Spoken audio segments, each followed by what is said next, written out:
जड़ भरत जी को माँ ने बचा लिया, बाकी सबके सब मारे गए। माँ ने कहा ऐसी माँ से जड़ भरत जी कहते ऐसी बलि तो रोज चढ़े, माँ ने दर्शन तो दिया। आज हमारे माँ दर्शन देती हैं और हमारे जड़ भरत जी के ऊपर माता रानी बड़ी कृपा करती है। एक दिन रहूगढ़ के राजा, सिंध सौर रहूगढ़ के राजा थे, पालकी में बैठकर अपने गुरु से मिलने जा रहे थे। जड़ भरत जी को देखा उन्होंने तो एक उनका कहार थोड़ा जोखिम हो गया था, तो उन्होंने जड़ भरत जी को बुला के लगवा लिया डोली में। जड़ भरत जी डोली लेकर चलने लगे, आगे चींटियों को देखें तो उछल जाए, तो राजा की खोपड़ी भी लड़ जाए ऊपर। फिर आगे चींटियों को जो बचा दें तो ताली बजाने लगे कि अरे हमसे तो चींटियां बच गई, पाप नहीं हुआ। अब राजा को क्रोध आया, बाहर निकल पड़ा, सावधान अभी इनको हम मार देंगे। क्यों? क्योंकि ये बहुत गड़बड़ कर रहा है। हम राजा हैं, तुमको पता नहीं है क्या? जड़ भरत जी ने कहा कि राजा हो चाहे रंक हो, शमशान घाट पर सबकी शान बराबर हो जाती है, चाहे वो राजा हो चाहे रंक हो। शमशान का नाम ही ऐसा है कि जहां पर जाने पर सबकी शान बराबर हो जाती, चाहे राजा हो चाहे रंक हो। एक राजा की राख ले लो, एक किसी गरीब की राख ले लो, फिर आपके पास कोई आए पहचानो कौन राजा है, पहचान पाओगे? असंभव। तो बोले ये राजसी ठाठ व्यर्थ में महाराज दिखा रहे हो। अरे भगवान का भजन करो। कहाँ जा रहे हो? गुरु जी से मिलने। अरे गुरु जी से मिलने ही जा रहे हो तो तुम्हें पैदल जाना चाहिए। गुरु जी से मिलने जा रहे हो बड़ी डोली कहाँ लेकर के? अरे पैदल जाना चाहिए महाराज। तब हमारे राजा समझ गए, बोले ये बताओ भगवान तुम भगवान हो क्या? ऐसा हमको बड़ा अजीब सा लग रहा है, प्रभु कौन हो? जड़ भरत जी मुस्कुराए कि जीवन में पहली बार हम बोले। तब जड़ भरत जी महाराज के चरणों में गिर गए और बोले धन्य घड़ी सोई जब सत्संगा। धन्य है वो घड़ी जिस समय थोड़ा सा सत्संग प्राप्त हो जाए। सत्संगत दुर्लभ संसारा। देखो धन लक्ष्मी और वैभव पापियों के घर होए, लेकिन संत सभा और हरि कथा जग में दुर्लभ तोए। सबके पास धन संपत्ति है, लेकिन सबके पास सत्संग और भगवान की कथा नहीं है। इसीलिए भगवान की कथा इत्यादि जहां पर हो रही हो सुनना चाहिए। बड़े किस्मत की बात है जो भगवान की कथा जिन्हें प्राप्त होती है।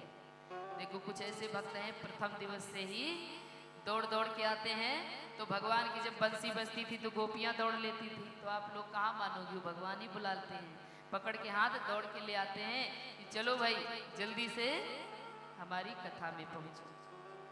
आज हमारे संत भगवान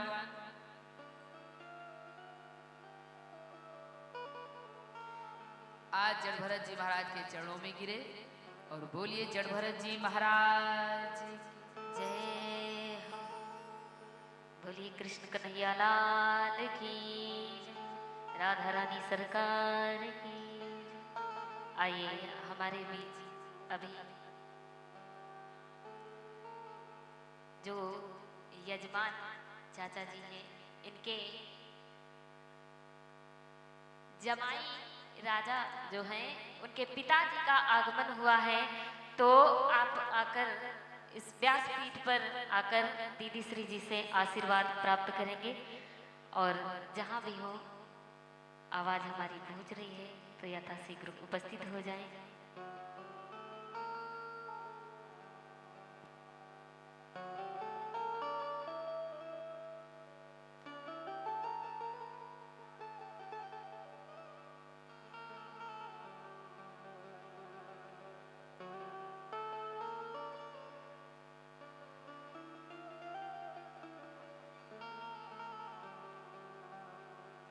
आइए सभी लोग जोरदार तालियां करें।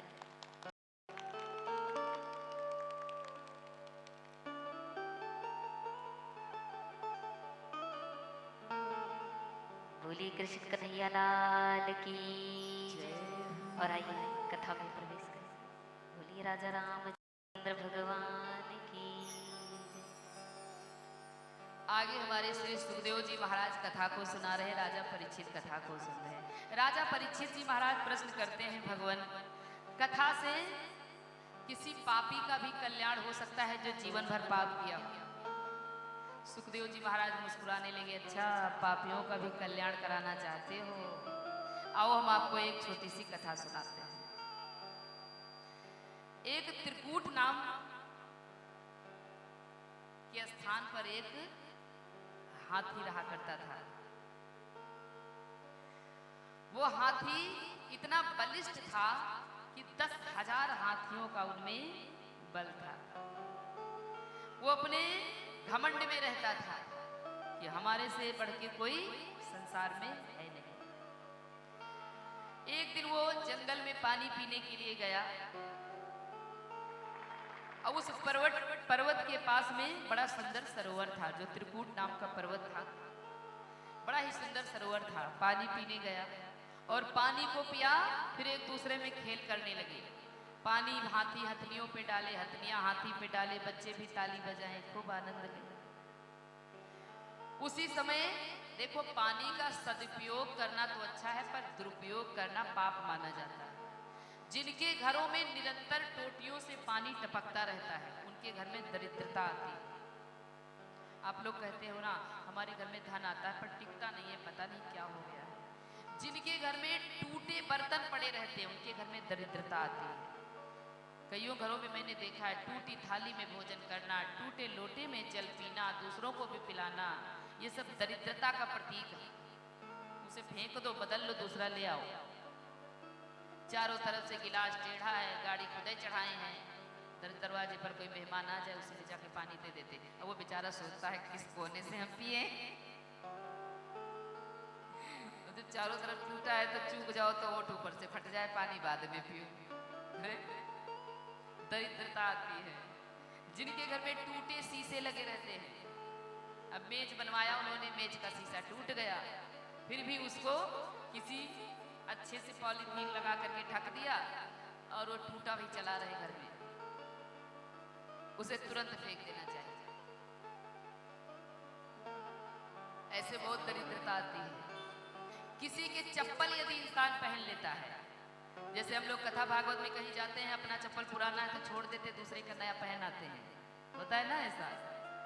मानो दरिद्रता आप मुफ्त में ले गए अपने घर में। जिसका चप्पल है उसकी दरिद्रता चली जाएगी, और जो लेके गया है उसके घर में दरिद्रता आ जाएगी, ये आप मान लो।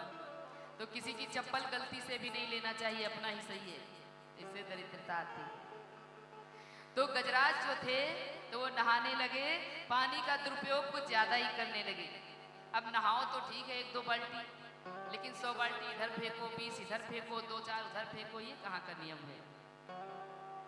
उसी में ये ग्राह निकल आया, पैरों को पकड़ लिया। बहुत देर से हम देख रहे हैं तमाशा, पकड़ लिया। अब दोनों में युद्ध भयानक होने लगा। अब वो पानी का जोरदार, वो बाहर के जोरदार। अब हाथी बाहर हो तो उसका बल अथाह है, लेकिन पानी में उसका बल भी कम पड़ गया। और जो ग्राह था उसका पानी में बल तगड़ा, बाहर निकालो तो कम पड़ जाए। अब तो हाथी जितना बाहर खींचे उतना ही ग्राह अंदर को खींचे, पैर पकड़ लिया। देखो, हाथी का पैर ग्राह ही नहीं पकड़ा, ग्राह ने ही नहीं पकड़ा। हमारा आपका पैर भी मगर पकड़ रखा है। ग्राह मतलब मगर, हमारा आपका भी तो पकड़ा है। हम लोग कहते हैं कथा तो हम आज सुने आते, मगर ने पकड़ लिया। अब कथा तो हम आज जाने वाले बिल्कुल पक्का ही थे, मगर तो सबका पैर पकड़ा है, ऐसे ही हाथी का पैर मगर ने पकड़ लिया। अब युद्ध चलता रहा, लेकिन क्या हाल है पूछो ना, कि ग्राह भीतर को खींचने लगा और ग्राह गजराज बाहर को खींच रहे। दोनों में भयानक युद्ध हो रहा, कोई ना जीत रहा ना कोई हार रहा। अब एक दिन ऐसा आया कि हाथी अपने पत्नियों को बुलाया, पत्नियों से कहा कि तुम ऐसा करो कि मेरी रक्षा करो, ये हमको ग्राह मार डालेगा। पत्नियों ने कहा तुम तो मर रहे हो, हमको भी मारना चाहते हो क्या? हम भाई नहीं आएंगे। बच्चों से कहा तुम बचाओ, तुम्हारे लिए तो मैंने पूरा जीवन लगा दिया। बच्चों ने कहा देखो भाई, सब काम तो बदले में हो जाते हैं, लेकिन कोई बदले में मरता नहीं, चाहे कोई किसी को कितना प्रेम करता हो, हम बदले में नहीं मर सकते हैं। अब वो हाथी हार गया। जब हार गया तो एक पुष्प सूंड में उठाया और कहा, हे प्रभु नारायणाखिल गुरु भगवन नमस्तुते, हे नारायण भगवान मेरी रक्षा करो। आज भगवान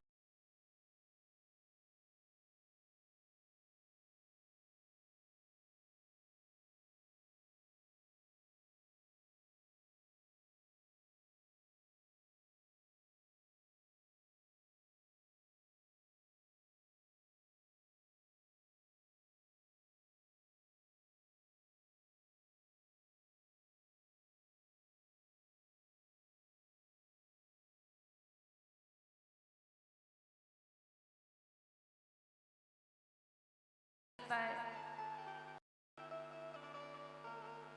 अब ये दोनों राजा परीक्षित कहते हैं, कौन थे जो भगवान के धाम को गए? तो बोले, देखो जो गजेंद्र है ये पूर्व जन्म में पांडव वंशी राजा थे। इनका नाम था इंद्रदुम्न। द्रविड़ देश में रहते थे, हरि भक्त थे, राजपाट करते थे। मलय पर्वत पर इन्होंने मौन व्रत धारण कर रखा था। इनके गुरु ने कहा था कि तुम बोलते बहुत ज्यादा हो, किसी को मौका नहीं देते हो, इसलिए कुछ दिन के लिए मौन व्रत रखो। अब ये मौन व्रत रखे थे। सामने से दुर्वासा ऋषि आ रहे थे अपने मंडली के साथ। उन्होंने कहा, अरे ओ संत क्या कर रहे हो? तो ऐसे मुंह हिलाए, बोले ना। तो हमारे क्रोध में कहते, कहा हाथी की तरह सूंड हिला रहे हो? अरे जाओ तुम हाथी की योनि में चले जाओ।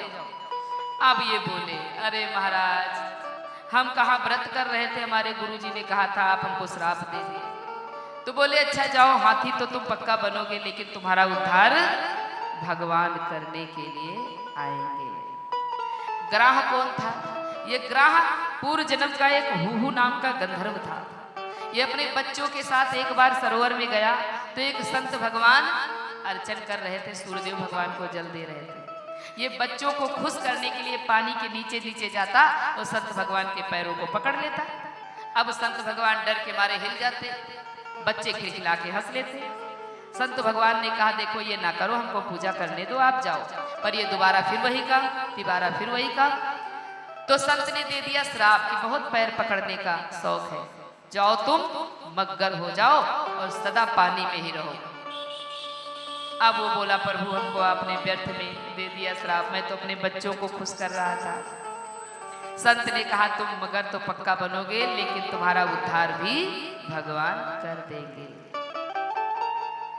बोलिए राजा रामचंद्र भगवान की जय। बोलिए कृष्ण कन्हैया लाल की जय हो। कथाओं का जब विस्तार करने लगो तो समय तो ऐसे भागता, ऐसे समय कटता नहीं है, और कथाओं में बैठ जाओ तो समय का पता नहीं चलता, कब 11 बज गया, कब 11:30 बज गया। कल से कथा थोड़ी जल्दी प्रारंभ होगी, आप लोग थोड़ा जल्दी आना, ठीक है? कल से कथा 6:30 बजे हर हालत में प्रारंभ हो जाएगी। तो कौन कौन 6:30 बजे आ जाएगा? उठाओ हाथ कि हम ही आके बैठेंगे, तुम लोग घर में रहोगे। एकदम सीधा हाथ खड़ा करो, मतलब आधा अधूरा सब आएंगे, क्योंकि आधा ही हाथ उठा रहे हो ना। एकदम सीधा खड़ा किया करो भाई, ये भगवान आपके घर आए हैं और ये भगवान के जो प्रेमी भक्त हैं, तो ये प्रेम करने का कोई तरीका नहीं कि प्रभु जागत हैं तुम सोवत हो, और सोने को भी नहीं मिलेगा क्योंकि इतने बढ़िया बढ़िया हारन लगे हैं। तो इसीलिए यहीं आकर के बैठोगे तो आनंद आएगा। बोलिए रामचंद्र भगवान की जय। श्री सुखदेव जी महाराज कहते हैं, हे राजा परीक्षित, एक पापी था। आपने प्रश्न किया था कि पापियों को कैसे उद्धार हो, उनका कैसे वैकुंठ जाए। तो श्री सुखदेव जी महाराज कहते हैं, राजन अपने जीवन में यदि कोई पुण्य ना किया हो, लेकिन मरने के समय यदि वो भगवान का नाम उसके मुख से निकल जाए तो ये वो व्यक्ति नरक को नहीं जाएगा। अच्छा प्रभु, लेकिन नाम नहीं निकलता है मरने के समय, क्यों? क्योंकि हजारों बिच्छुओं की काटने की पीड़ा होती है। महाराज कोई प्रसंग हो तो सुनाओ।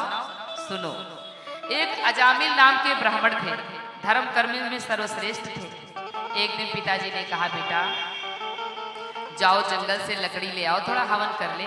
जंगल लकड़ी लेने गए, वहां एक वैश्या को देखा, एक पुरुष के साथ बातें कर रहे थे। अब उनका धर्म कर्म छूट गया। अपनी पत्नी को घर के बाहर निकाल दिए और वैश्या को पत्नी बनाकर घर ले आए। एक ही थाली में खाने लगे। लोगों ने कहा ये तो अशुद्ध ब्राह्मण हो गए, इनके घर में तो पानी पीने वाला नहीं है।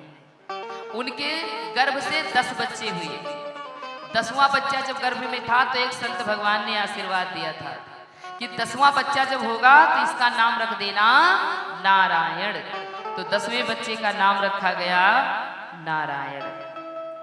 अब एक दिन उनकी आयु पूरी हुई, 88 साल के हो गए। यमराज चले प्राण निकालने के लिए। अब जैसे ही प्राण सूक्ष्म रूप से खींचने लगे कि वो जोरों से चिल्लाया। बुलाया किसको? अपने बेटे को। उनका नाम था नारायण ना, तो नारायण को बुलाया। कहता है कि ओ नारायण, ओ नारायण, अरे इनको छाती से अलग करो। ओ नारायण, ओ नारायण, इनको छाती से अलग करो।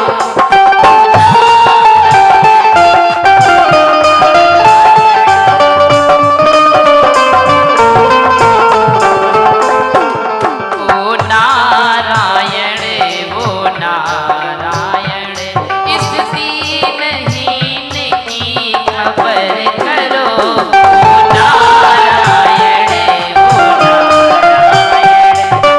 दीनहीन की खबर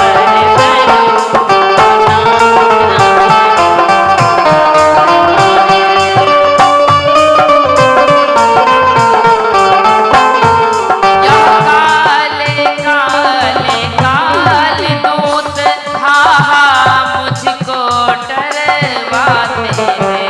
ये काली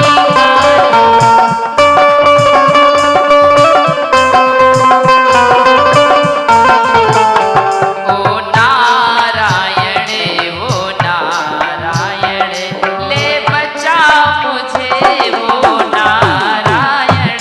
ओ नारायण, ओ नारायण,